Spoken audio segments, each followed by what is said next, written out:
Eu queria que Tiago Montenegro, por favor, repetisse a pergunta se ele estiver online aí, porque eu não consegui ler. Aí, Tiago acabou de entrar. Ele Tu tá repete, Tiago, para fora. mim, por favor, Tiago Montenegro, porque eu não consegui ler antes de encerrar. A notificação de encerramento já foi muito em cima, faltando só 20 segundos. Passou rapidão, né, cara? Muito rápido. A gente achando, pô, não vai ter nem assunto pra nós falar, velho.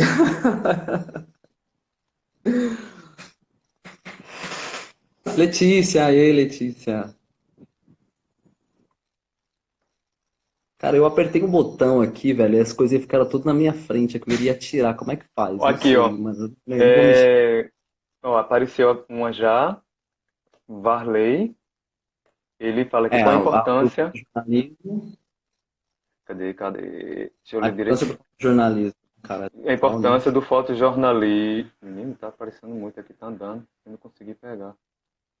É, a Qual a importância do importância do fotojornalismo. fotojornalismo ao mundo, na opinião de vocês? É isso. É, eu acho que o fotojornalismo é fundamental, velho. Ele é tipo medicina, tá ligado? Assim, sabe? Em questão de relevância no sentido de serviço, sabe? É, e ao mesmo tempo, assim, é uma coisa, além de necessário e fundamental, é uma coisa muito delicada. Porque, se não me engano, eu não sei se é o Juan Fontecoberta ou o Willem Flusser, que ele diz que a fotografia não mente, mas o fotógrafo sim, né? Então, eu acho que na comunicação como um todo, você vai ter que sempre ter preocupação com a qualidade e com a delicadeza que é transmitir uma mensagem, né?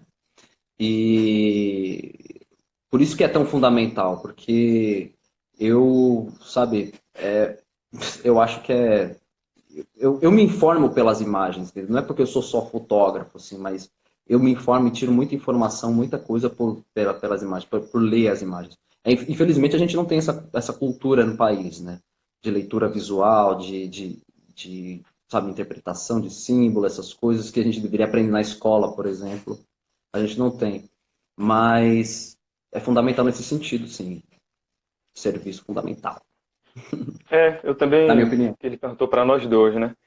Vou responder Uhum. também. Eu também acho que é fundamental, importante e tal. Informação.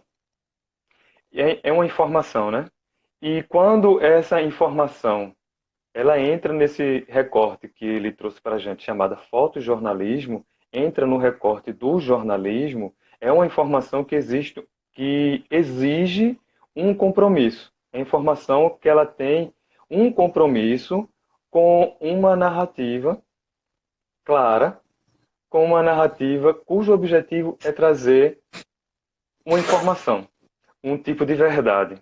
Mas o que é verdade? Por isso que eu não estava querendo usar essa palavra verdade, mas o que é verdade? Mas E é verdade. é um tipo de informação que ela é baseada numa checagem, que ela é baseada numa comprovação, que ela é baseada em provas. Não é simplesmente uma informação baseada no achismo.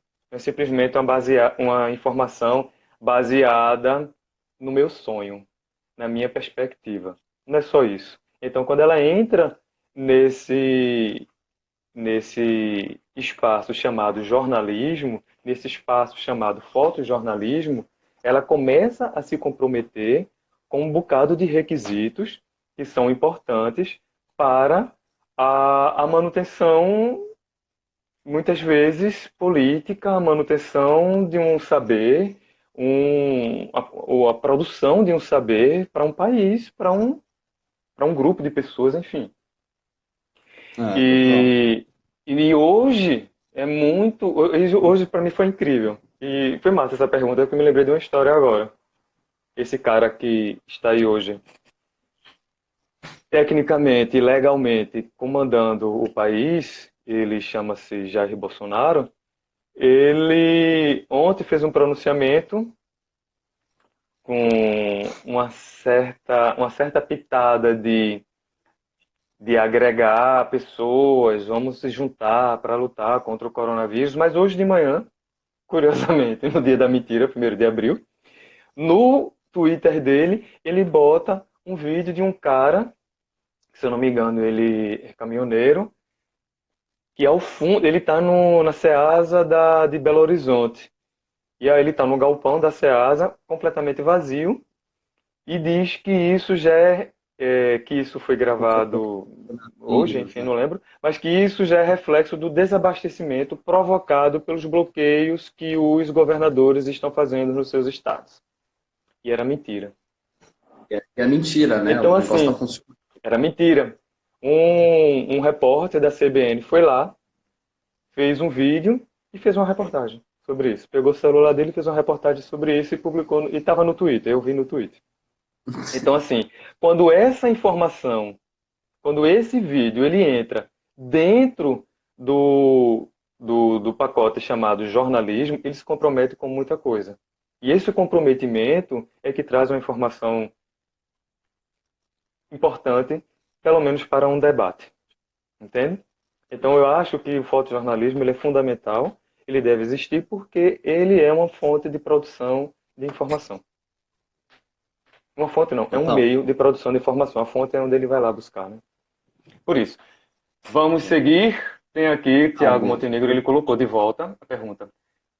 Vamos lá. é. Como é hoje a demanda, como é hoje a demanda dos meios de comunicação em relação ao fotojornalismo no interior? Uhum. Isso é uma pergunta, né? É. Aí ele comenta: a maioria das pautas seguem relacionadas a esse imaginário do sertão pobre, do povo lutador, da cultura popular. A demanda que chega para mim quando ela Olha, vem deixa eu emendar logo na segunda pergunta dele. Você consegue tá. emplacar pautas fotográficas? Você consegue emplacar pautas fotográficas mais contemporâneas ou ainda há uma resistência em relação a isso?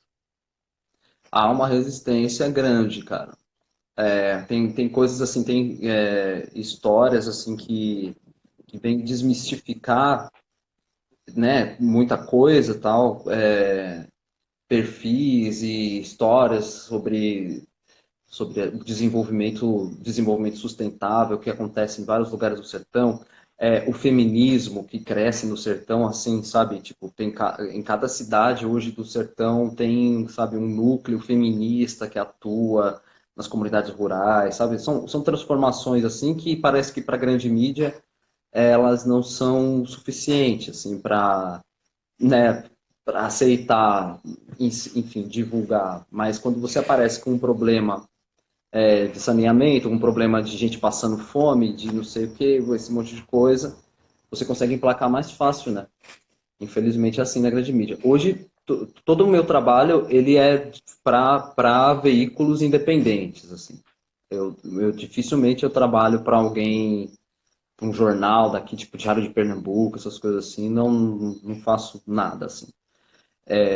Ou para revistas culturais como a Continente, como inclusive eu estava ouvindo o podcast, queria deixar até aqui a recomendação que foi com o Gui Veloso, Trópicos da Continente. Eu escutei agora à tarde, muito bacana a entrevista que a Adriana fez com o Gui Veloso. Então, pessoal que puder lá depois no Spotify ouvir é massa. Gui que vai conversar com você também, né, mais para frente. E vai ser massa essa live, hein? Eu vou Gui assistir, cara. Veloso é o nosso próximo convidado. Ele vai É o ser a próximo. próxima Pronto, aí. quarta-feira, dia 8. Vai ser com Legal, ele. cara. E ele tá disponibilizando o livro dele também em PDF, show de bola. Bom pra galera que não conhece, conhecer. Uma referência, eu acho, tanto pra mim quanto pra você, né, Eric? Sim, Uma foi referência não. Foi durante muitos anos e ainda hoje é uma referência para mim, uma produção e uma forma de exatamente. produzir as imagens. Acho Exatamente. muito incrível. E eu Então, conheci ele lá em aí, Fortaleza. aí, ó. E aí é o seguinte, é muito difícil você. Então, tudo que eu faço é dificilmente alguém chega pra mim e me dá uma pauta. Thiago, tem uma coisa pra fazer aí, tem aí, vai e fotografa. É muito pouquinho isso que acontece. É mais eu vou, vivo as histórias, escrevo, fotografo. E aí eu acho que tem uma facilidade porque eu escrevo também. Talvez se eu filmasse, eu acho que eu devia aprender a filmar também, porque aí eu fazia as três coisas, ia ser massa, né? Mas, porque eu não sei, assim, com vídeo eu sou péssimo. Mas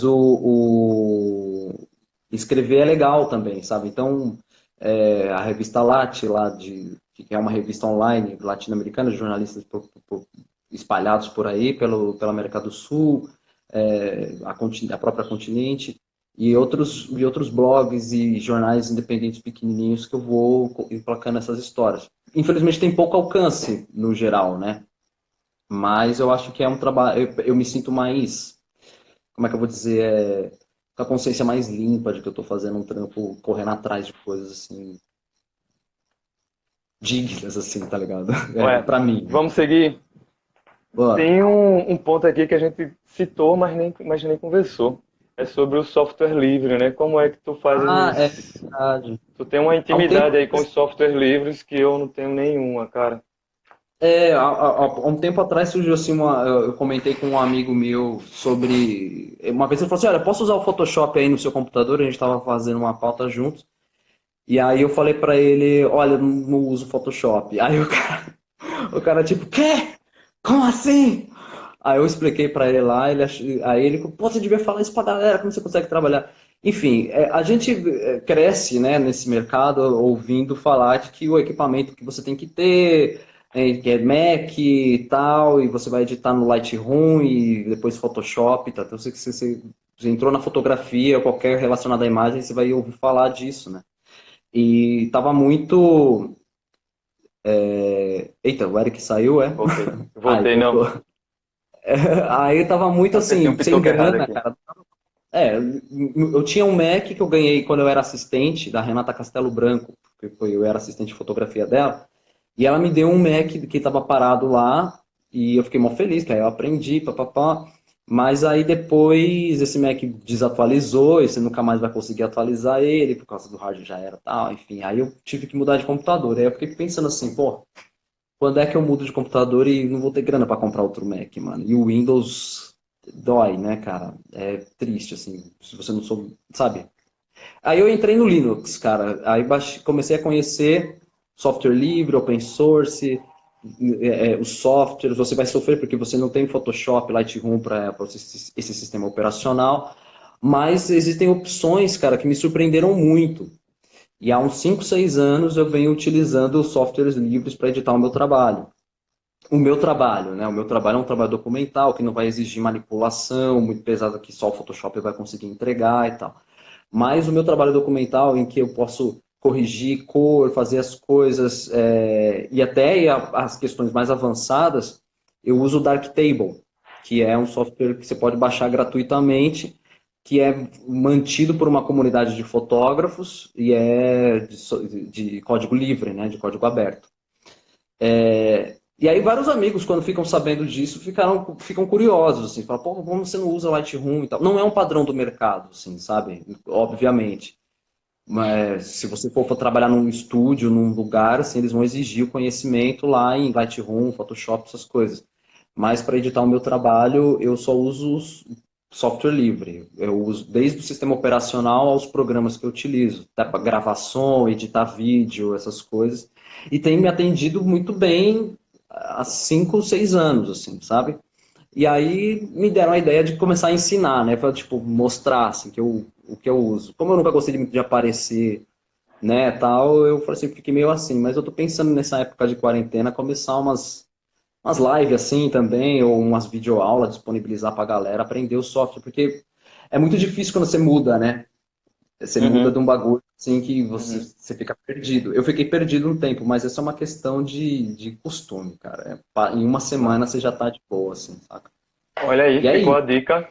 Muito em breve, Tiago vai dar notícias sobre essa oficina dele online pronto. nesse período de quarentena.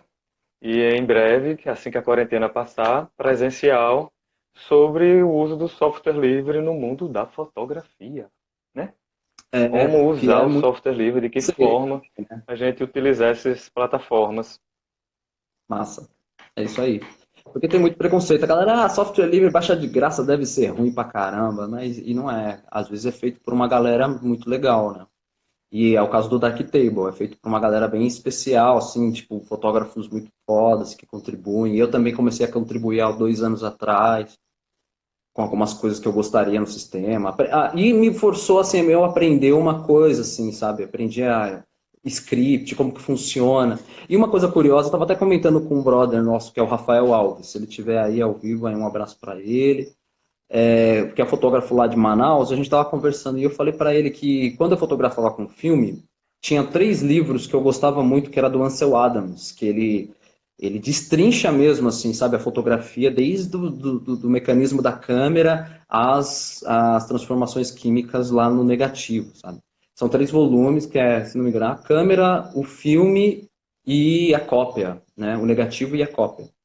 E ele, cara, com fórmulas matemáticas e tudo como era feito, e eu achava aquilo fantástico. E o Darktable me permitiu também ter esse contato com a fotografia digital, porque com a fotografia digital a gente é elétrico, né? A gente bate a foto, vê lá e não pensa como aquilo é processado e como aquilo pode contribuir para a melhoria do seu trabalho, né? Por exemplo, curvas de cor, você entendeu? Você vem com um JPEG lá já pré-formatado, né, da própria fabricante da câmera, você faz os ajustes que você quer, mas você não sabe os algoritmos, as coisas. Eu acho isso importante porque você meio que você tem um conhecimento a mais ali na hora de tratar a imagem, você sabe que um ruído aparece por causa de tal coisa, e já sabe qual ferramenta usar para acertar. E o Darktable me fornece esse tipo de conhecimento, que você precisa, né, conhecer as ferramentas. Isso é legal. Massa. Deixa eu abrir aqui, tem mais uma pergunta, eu acho. E olha, eu Pode vou. perguntar sobre qualquer coisa, galera. É, é que tá difícil aqui eu encontrar a pergunta, mas tem, que eu vi. É, eu vou trazer agora mais duas perguntas, tá? Para a gente Hum, seguir para o encerramento. Porque já tem mais de uma hora que a gente está aqui, Que legal, né? cara. Eu achei que ia ficar Mais de uma nervosão hora e lá. o público está aí voltando em peso, ainda bem. Que massa que está gostando. É, Tem uma pergunta aqui, que está chegando, as pessoas estão entrando e aí o negócio vai vai subindo e eu não subindo, né? consigo. Aí fico perdido. Isso, olha, já estou digitando aqui um negócio que não era para digitar. Espera aí. Tem uma pessoa aqui que perguntou como a gente começou na fotografia. Como a gente E tem começou. uma outra. Um instantinho só, não fala agora não, que tem uma outra. É, tcharam, tcharam, tcharam. Aqui foi o Varley que perguntou, né? Como a gente Sim. começou na fotografia. Eu e você. Paulo Minha Rubens cadeira tá fazendo Santiago barulho, está vocês estão assistindo a interessando gente. esse barulho dessa minha... Cadê? Olha, Manha entrou de novo agora nessa segunda sessão. Manha tá. Ô, É maninha. audiência Um abraço garantida, pra viu? senhora.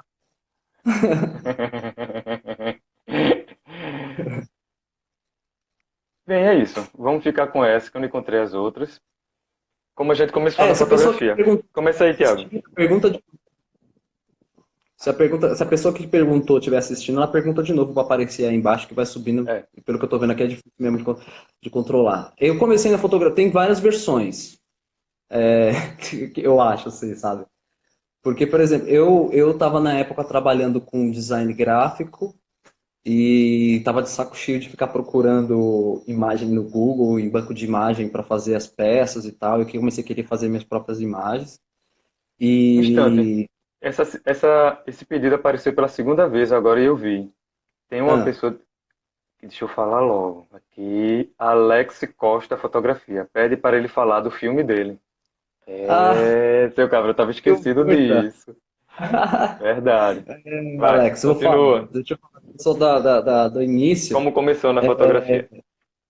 Então, e aí, nessa mesma época, minha filha tinha nascido, ela já estava caminhando ali para os primeiros anos de vida. E tinha também a necessidade que eu comecei a sentir de fotografar o caminho, de registrar coisas, assim, entendeu? Nasceu assim como se fosse uma combustão espontânea, sabe?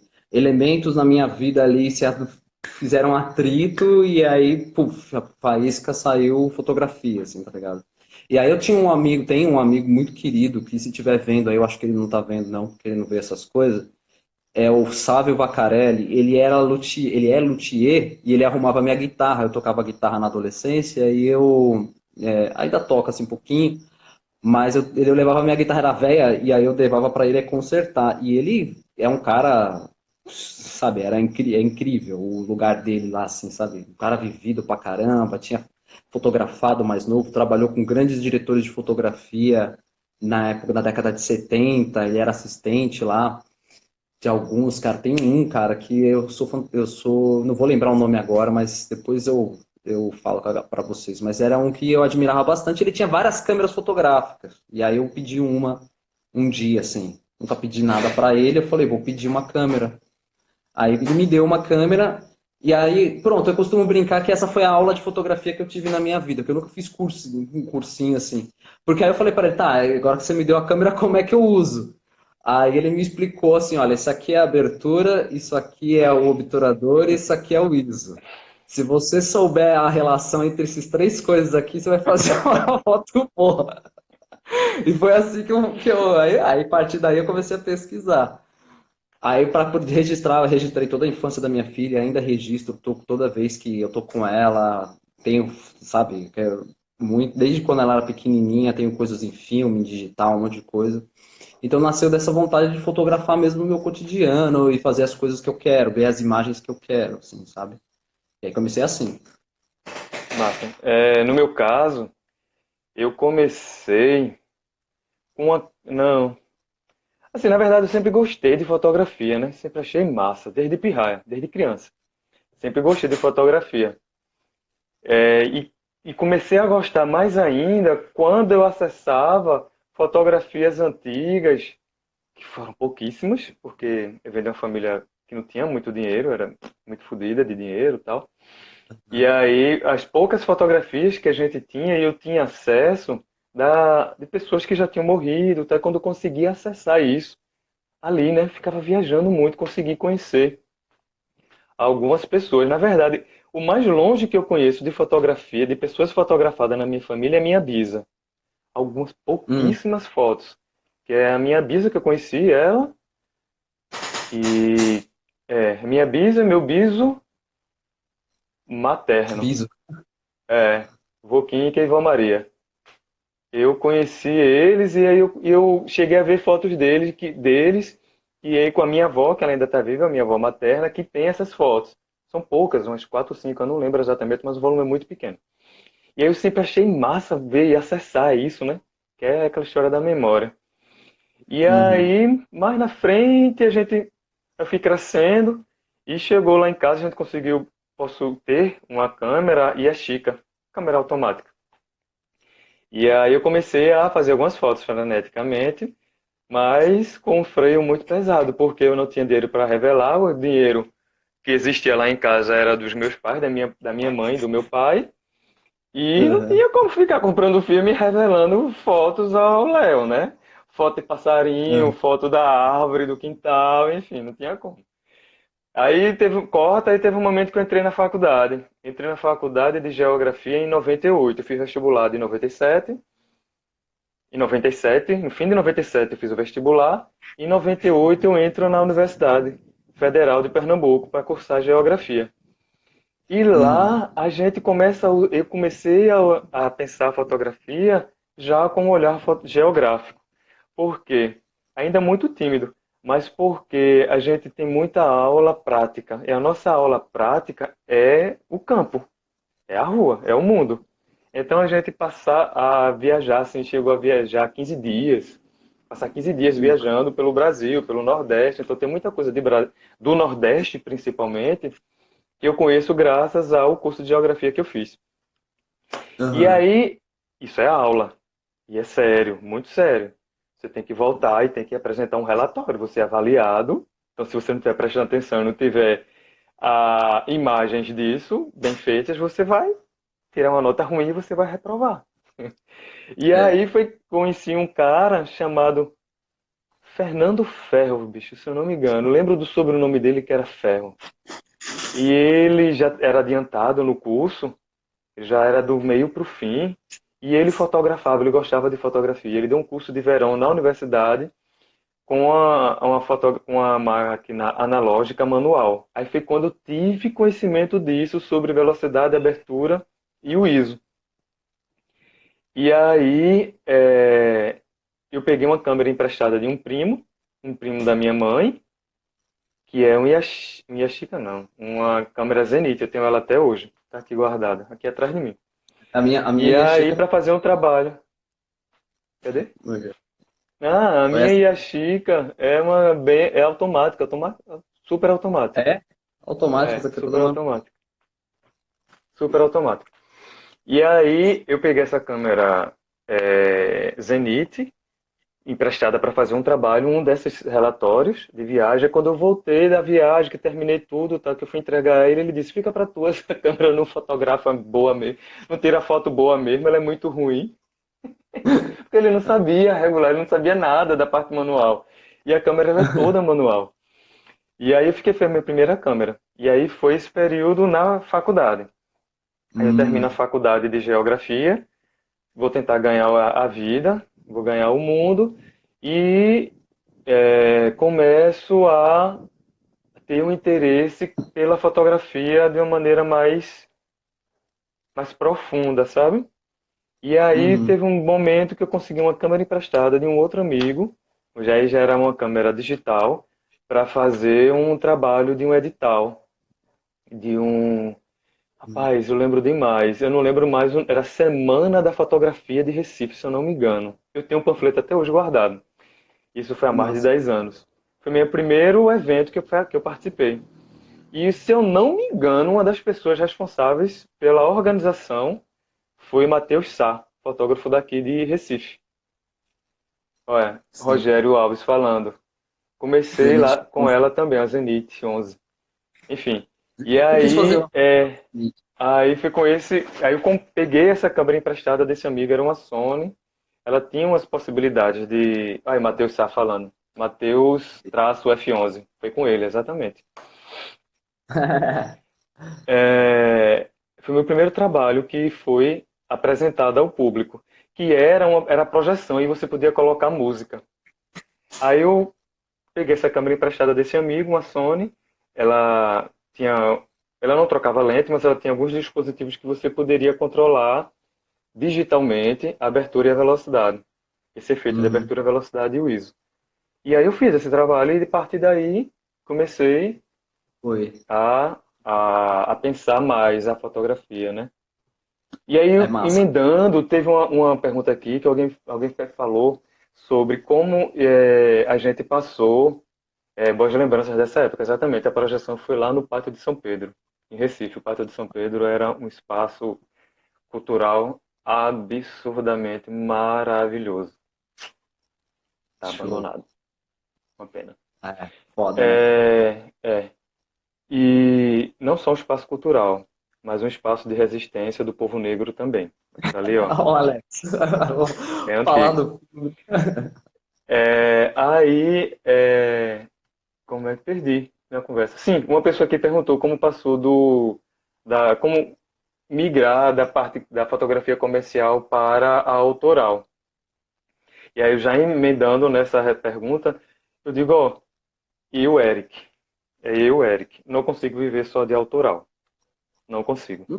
Infelizmente não, eu gostaria muito, mas eu não consigo. Eu preciso fazer várias outras coisas.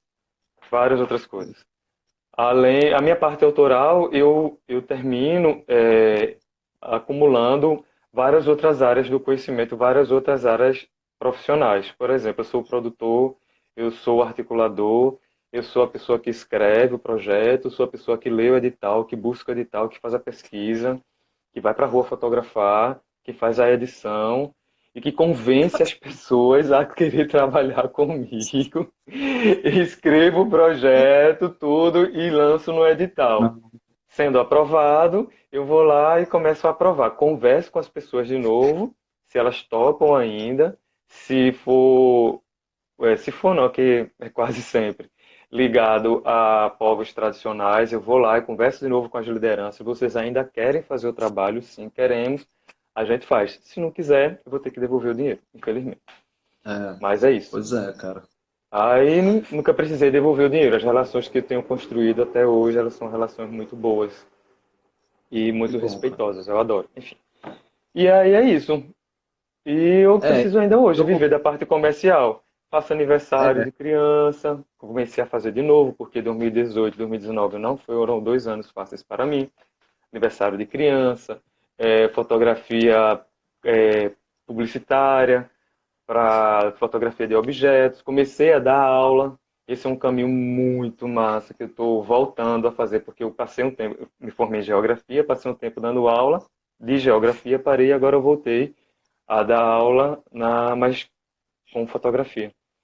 Comecei a dar aula, enfim, eu não consigo viver só do autoral. É não isso. tem, não tem condição. Acho que ninguém consegue. Eu acho que no país, eu acho que não tem um fotógrafo. Quer dizer, né? Eu tenho uns Existe. fotógrafos lá que você fala assim, pô, velho.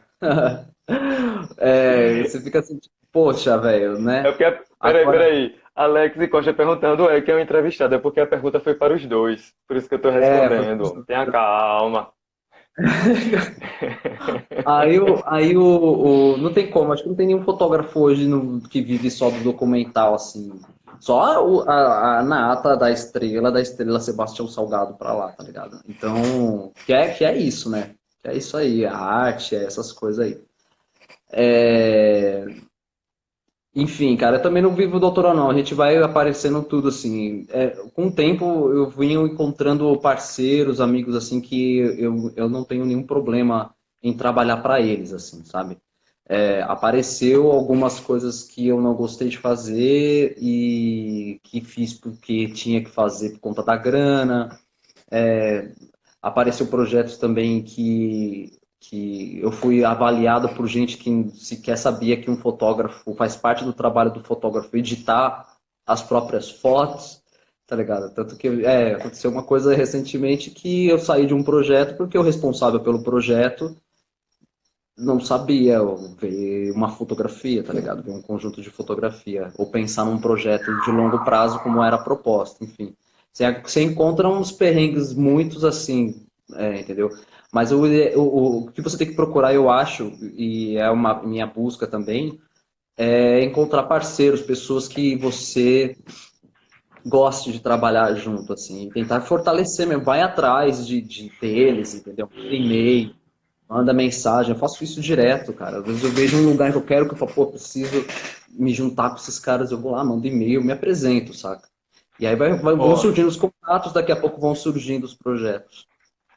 Pode rapaz, falar. fale logo do seu filme e que você é É, roteirista desse filme, porque senão o Alex é, daqui a pouco vai perguntar e não vai falar não, é porque já isso. perguntou quem O é o filme, né? entrevistado. O filme é um curta-metragem chamado D20. E ele foi baseado. O filme não é meu, assim. Ele é o roteiro é meu, mas ele foi produzido, dirigido, filmado por uma galera muito massa do sertão, que é uma mistura ali do sertão do Mochotó com o sertão do Pajeú, que é a galera do Teatro de Retalhos, de Arco Verde, sertão do Mochotó, e a galera da Pajeú Filmes, que é uma galera massa que trabalha com audiovisual no sertão e que todo mundo devia conhecer, cara. Se vocês puderem procurar o trabalho dos caras e tanto do Teatro de Retalhos quanto do Pajeú Filmes, vale a pena, assim, sabe? Vocês verem o que está sendo produzido no sertão.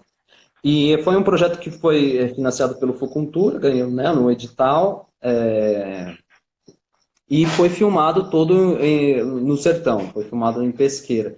E é basicamente uma história que eu vivi quando eu cheguei aqui, porque quando eu cheguei no sertão, no interior, eu não tinha lugar para onde ir, eu não tinha parente, não tinha nada. Então a ideia era fazer amizade com as pessoas e conseguir lugar para dormir, para viver, até chegar em Buíque, né, onde tinham parentes da minha ex-companheira lá. E aí, cara, eu passei várias situações e uma delas foi esse motorista de uma D20 numa estrada que eu não sabia nem onde estava direito, assim, sabe? Que aí eu peguei precisava só sair daquela estrada que eu sabia, né? E aí peguei carona com esse cara e esse cara vai revelando coisas da vida dele para mim que são uma preciosidade, assim, sabe? E aí isso fica no meu caderno de anotação, essas coisas ficam nos meus guardados comigo, assim. E uma vez eu estava num curso com o Alexandre Soutomaior, que é um escritor, dramaturgo aí de Recife, ele estava dando uma oficina no Sesc, em Arco Verde, que eu estava fotografando, cobrindo para o Sesc, né? Que também foi grande, fundamental para minha sobrevivência aqui. O Sesc me manteve, sabe, muito por aqui, fiz muitos trabalhos para lá.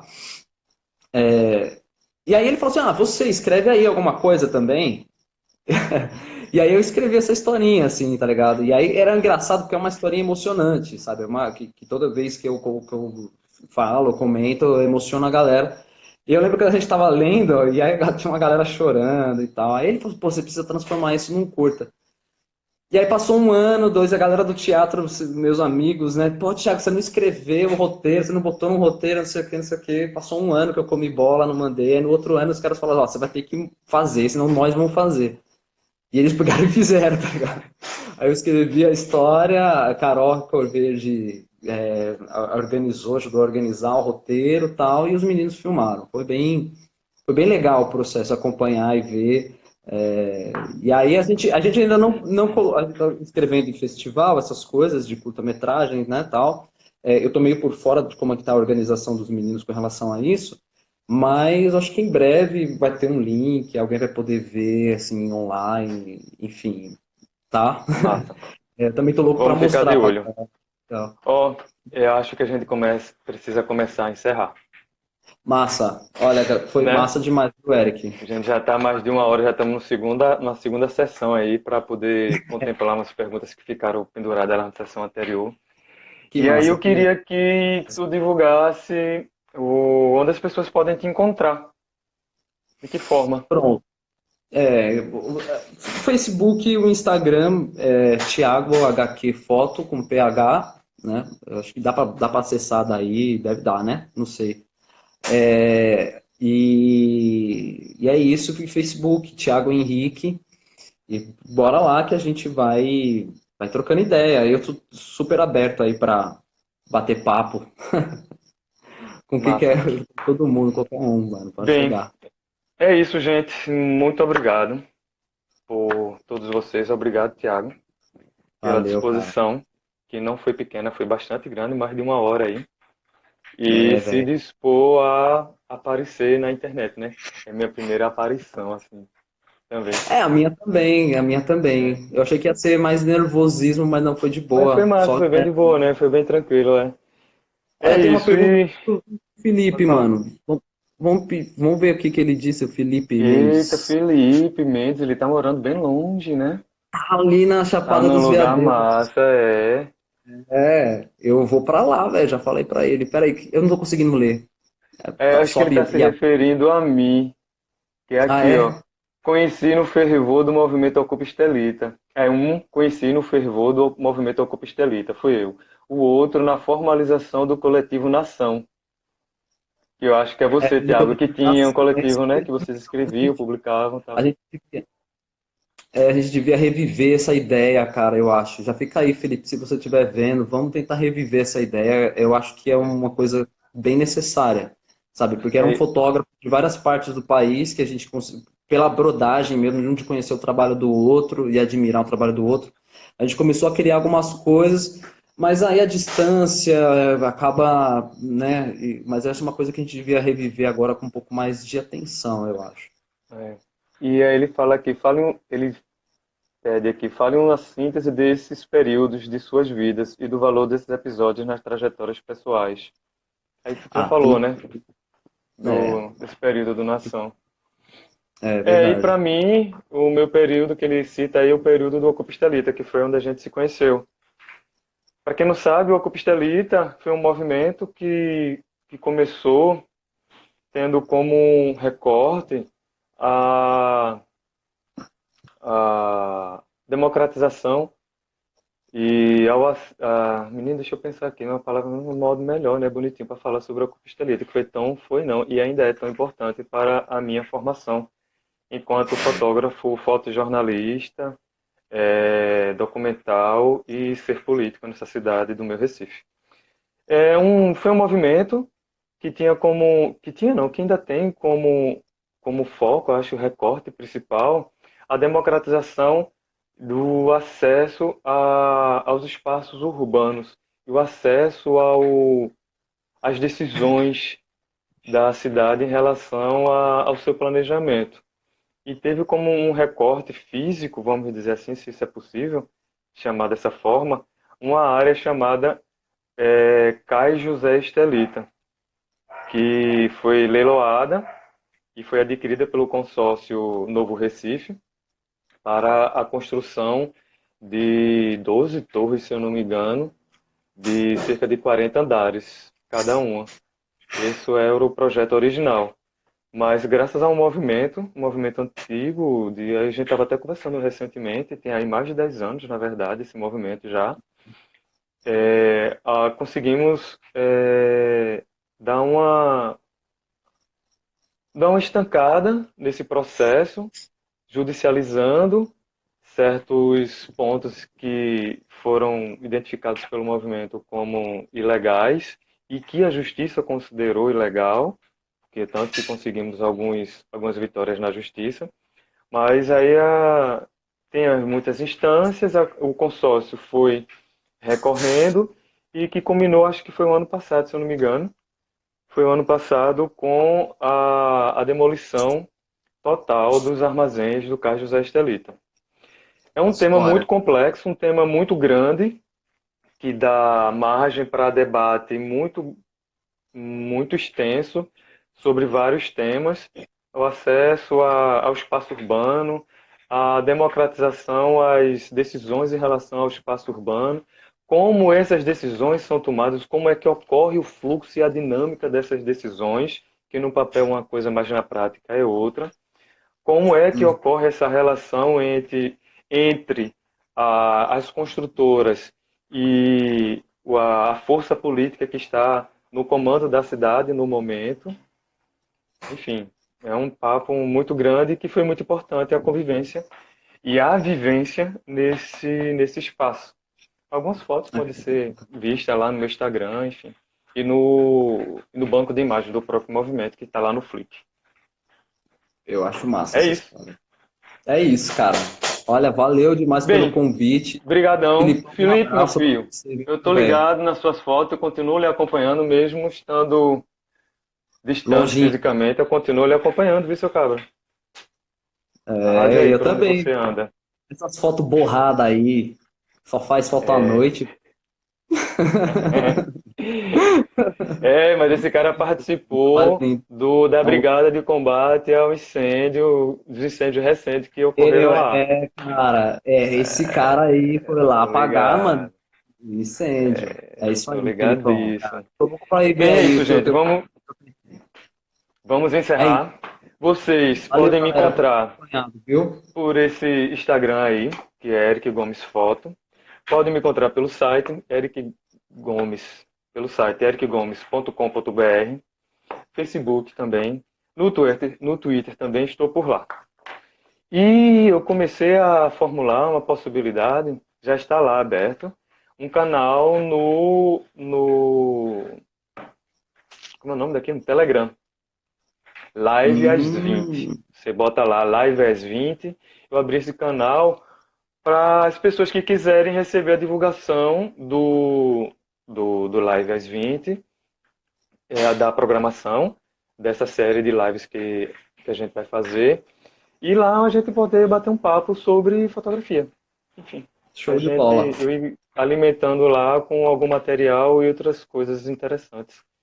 Porque as pessoas que se inscreveram lá e receberam a notificação por e-mail e pelo WhatsApp e conseguiram baixar uma foto de Tiago Henrique, uma foto massa que ele tem, para poder Falta muito imprimir no específico. tamanho A4.